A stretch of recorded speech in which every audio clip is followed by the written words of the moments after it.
Assalamualaikum warahmatullahi wabarakatuh. Perkenalkan, nama saya Sariratu Thoyibah, NIM 22020199. Di sini saya akan membuat video tutorial tentang praktikum TF-IDF. Nah, sebelum saya membuat video tutorialnya, saya akan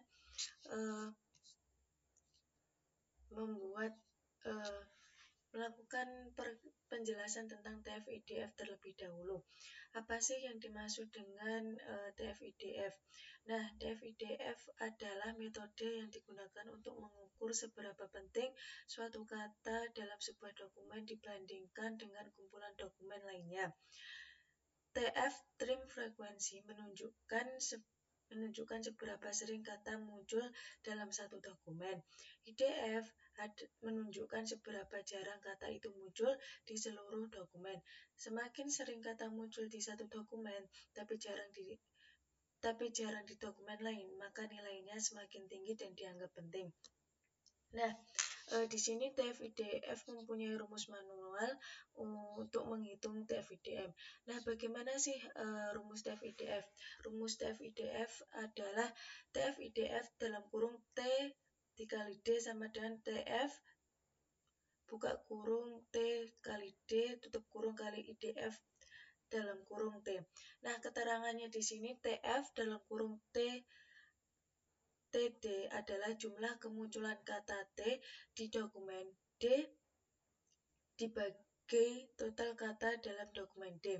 Nah, IDF dalam kurung T sama dengan log dari sama dengan dalam kurung jumlah total dokumen ditambah jumlah dokumen yang mengandung kata T.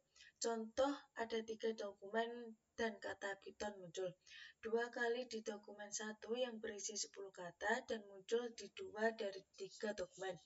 Maka di sini TF sama dengan 2/10 sama dengan 0,2. IDF-nya log buka kurung 3 kali 2 sama dengan 0,176.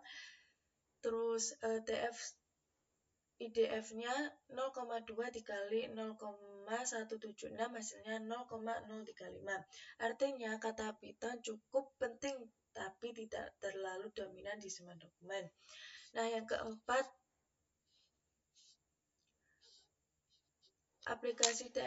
contoh aplikasi TF-IDF di dunia kerja. Yang pertama yaitu search engine atau Google, baik gunanya untuk menentukan relevansi halaman dengan kata kunci pencarian. Yang kedua yaitu contohnya filter spam email, gunanya untuk membedakan email spam dan email biasa berdasarkan kata yang sering muncul.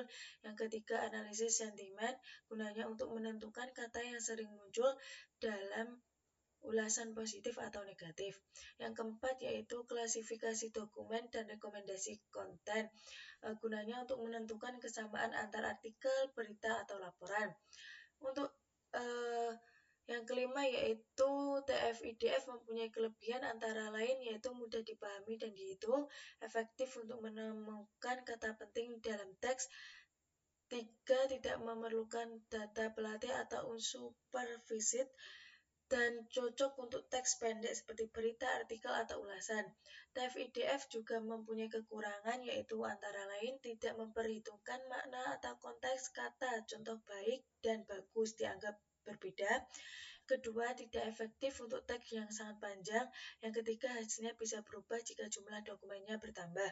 Yang keempat yaitu tidak memahami urutan kata atau hubungan antar kata. Nah, di sini tahapan TF-IDF yang pertama yaitu mengumpulkan dokumen, gunanya untuk menyediakan kumpulan teks yang akan dianalisis. Yang kedua, pre-processing, gunanya untuk membersihkan teks atau menghapus tanda baca, huruf besar, kata umum seperti dan, yang ketiga yaitu menghitung trim frekuensinya, gunanya untuk mengukur seberapa sering kata itu muncul di setiap dokumen. Yang keempat yaitu menghitung inverse dokumen frekuensi, gunanya untuk mengukur seberapa jarang kata muncul di seluruh dokumen. Nah, langkah yang kelima yaitu mengalihkan TF dikali IDF. Gunanya untuk mendapatkan bobot akhir dari setiap kata. Yang keenam yaitu menampilkan hasilnya. Gunanya yaitu nilai tertinggi menunjukkan kata paling penting dan dalam dokumen tersebut. Nah, di sini langsung saja saya akan membuat praktikumnya di Google Colabs. Yang pertama yaitu kita masuk di Google Colabs.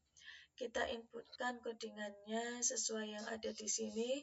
Punya saya sudah saya masukkan di sini. Kita langsung copy paste aja.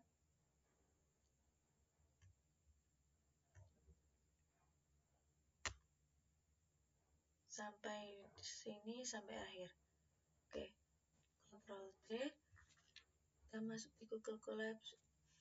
Ctrl V. Oke. Sudah ada semuanya.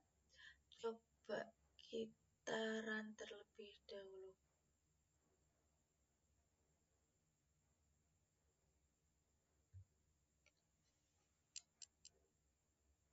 Kita tunggu sebentar.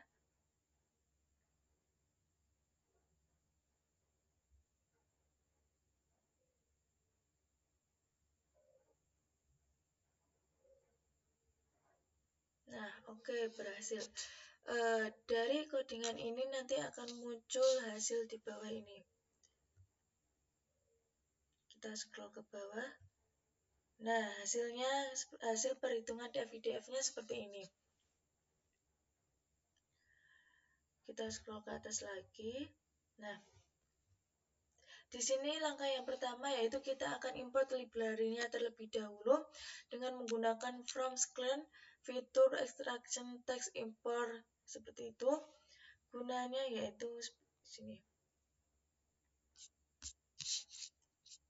Oke. Nah, dari codingan tadi di Google Colabs yang pertama yaitu kita import library-nya menggunakan from screen fitur extraction text import. Nah, baris ini berfungsi untuk memanggil library dari TF-IDF dari modul scalar yang digunakan untuk menghitung nilai TF-IDF secara otomatis. Nah,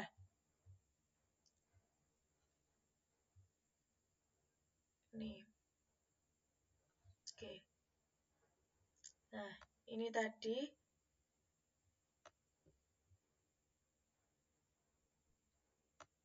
Nah, yang saya blok ini gunanya yaitu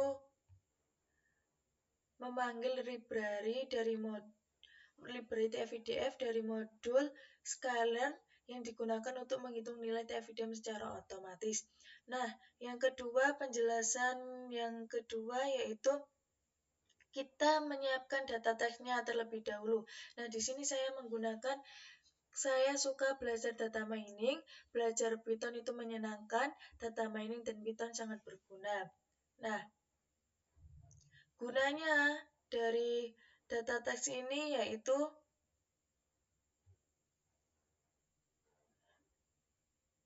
akan kita analisis setiap kalimatnya. Setiap kalimat dianggap sebagai satu dokumen. Berarti di sini ada 3 dokumen. Yang pertama yaitu dokumen saya suka belajar data mining, yang kedua belajar Python itu menyenangkan, yang ketiga yaitu data mining dan Python sangat berguna. Nah, untuk yang ketiga yaitu kita membuat objeknya TF-IDF dengan menggunakan rumus vectorizer sama dengan TF-IDF vectorizer. Nah, gunanya yaitu membuat objek TF-IDF untuk membuat model TF-IDF yang nantinya akan mengubah kata-kata tersebut dalam dokumen menjadi angka atau menjadi bobot. Yang keempat yaitu, nah di sini, keempat kita menghitung nilai TF-IDF. Gunanya apa sih kita menghitung TF-IDF-nya? Nah, menghitung nilai TF-IDF dari setiap kata pada masing-masing dokumen. Fit itu gunanya menyesuaikan modul dengan data, transform yaitu mengubah teks menjadi matriks angka. Yang kelima yaitu kita menampilkan hasilnya. Ini dokumen ini kita akan menampilkan hasilnya dengan ini.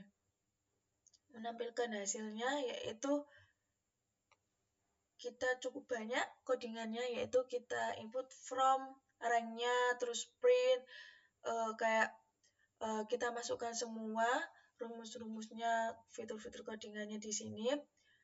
Nah, gunanya untuk apa? Menampilkan hasil perhitungan TF-IDF tiap kata di setiap dokumen dalam format yang mudah dibaca di terminal Google Colab. Nah, seperti ini sudah saya lakukan di sini. Nah, oke, di sini. Nah, nomor 6 ini. Nah, dari semua codingan dari yang pertama tadi, mulai langkah 1 sampai langkah 6, akan muncul hasil seperti ini. Hasil perhitungannya seperti ini. Nah, yang kita minta ini semuanya hasil. Nah, ini semuanya hasil dari codingan yang di atas ini. Oke. Nah, oke. Cukup sekian yang dapat saya jelaskan dan tutorialkan mengenai praktikum menggunakan TF-IDF. Saya mohon maaf apabila ada salah kata maupun dari penjelasan saya kurang jelas, maupun dari tutorial di Google Colab saya ada kekurangan. Akhirul kalam, wassalamualaikum warahmatullahi wabarakatuh.